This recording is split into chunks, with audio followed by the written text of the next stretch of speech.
Good evening, good morning, good afternoon to all of my beautiful Black people out there. I want to talk to y'all about something that's been on our hearts and on our minds for a very long time now and through many generations of our people. When we receive our reparations, not if, when we receive our reparations, what will you do with it to honor God and to honor our ancestors? How do you see yourself living free, for real? What would it be like to own a home without property taxes, without spending the rest of your adult life paying for a mortgage, without wondering how you're going to pay your bills? What would it be like to not only live in a home that's fully paid for and property tax free, but a home that's sitting on land that you own, where you're living and feeding your family and feeding yourself off of that land, from the fruits, the vegetables, the coconut trees that you planted that God has provided for us? Why are we paying for the bare necessities of life, and not just paying, but exponentially overpaying for? We're paying for water that's contaminated. I am 150% sure that when God gave the Israelites water in the desert from a rock, I am 150% sure that it wasn't contaminated and it was free.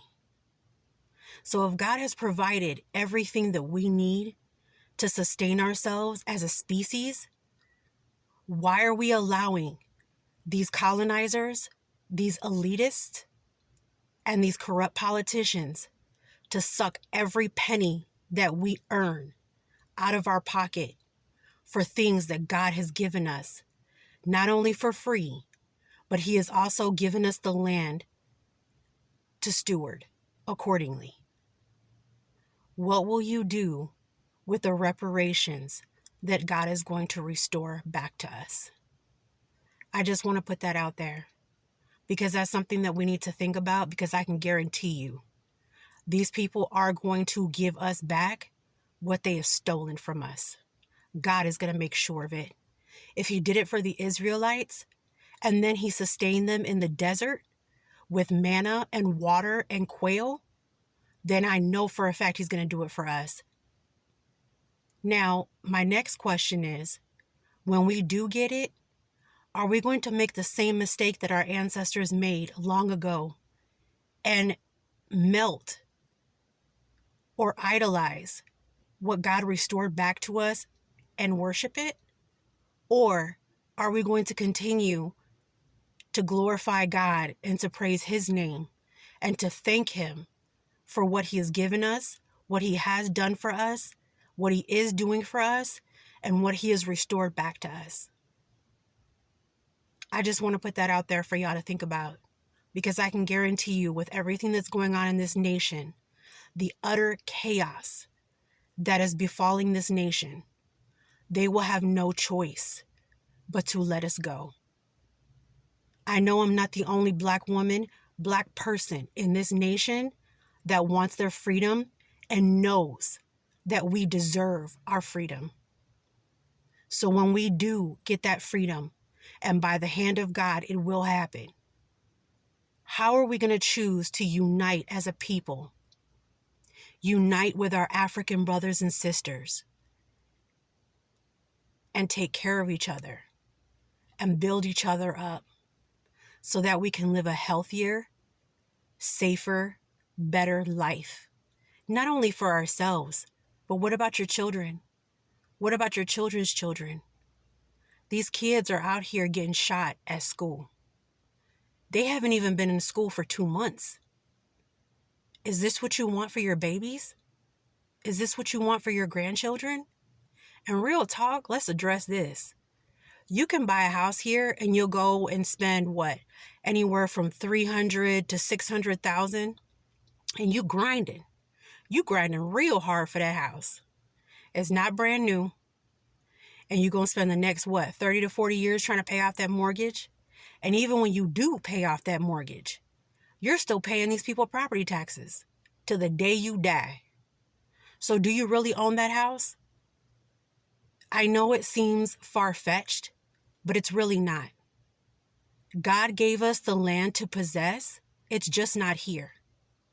Everything that's happening in this nation is telling us that this is not our land. God gave us the promised land to his chosen people. We know who we are. The land that he gave us to possess is in Africa, not here. It is time for us to stop stripping each other down, and it's time to start building each other up. And not just Black people here in this country. We need to unite with our African brothers and sisters. And we need to go to Africa and build Wakanda. Not sit here in this country watching movies about it. It is possible. Not utopia, not a perfect world, not a perfect land. But we can build, and we do it well. Are you willing to do that? I can guarantee you the benefits that come from building in the promised land and going to possess the land that God gave us is exponentially more beneficial than staying here trying to pay for a house that you will never own. Go ahead and not pay them property taxes and see if they don't come and get your house and put you out. After you did all that grinding, all that working to own something that you know good and darn well you don't own. When was the last time you seen the CIA come and put shingles on your house? But you paying them property taxes. You paying them for homeowners insurance. If your house gets blown away by a tornado, are they going to replace it? All that money that you spent putting into homeowners insurance, are you getting out of it what you put into it? They're not going to replace your house. There are people that have had flooding in their basements in various parts of this country, and they have yet to receive the compensation that they put into that homeowner's insurance for them to get the mold out of their basements, out of their walls, out of their house, that they're still paying for. What if you could live better in the motherland? Just some food for thought. May God bless you. May God bless your family. May God bless your children. Think about a world, a life outside of this nation where you are healthier, you are freer, you are better, your children are safer, and they're actually learning things that matter. May God bless you. It's time for our people. It's time for our people to be free. We, as Black people, we as Africans, our African brothers and sisters, we deserve our freedom.